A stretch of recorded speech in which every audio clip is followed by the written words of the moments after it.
Okay, Frank, let me ask you. How many provinces in Canada? 10? Okay, how many provinces in China? 23. How many provinces in the Philippines?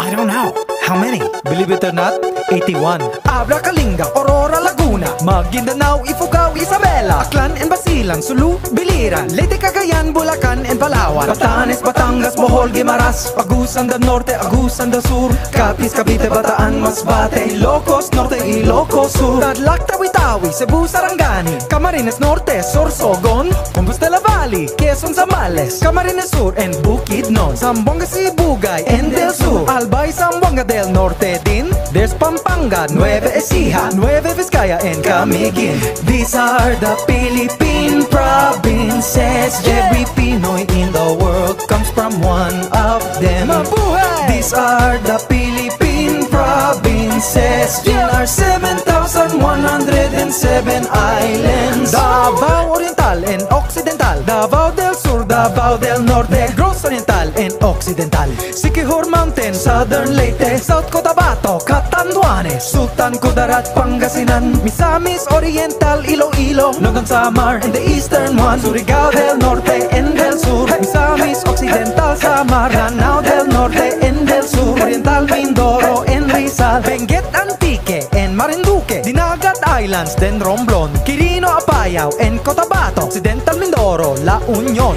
These are the Philippine provinces. Every Pinoy in the world comes from one of them. Mabuhay! These are the Philippine provinces. In our 7,107 islands.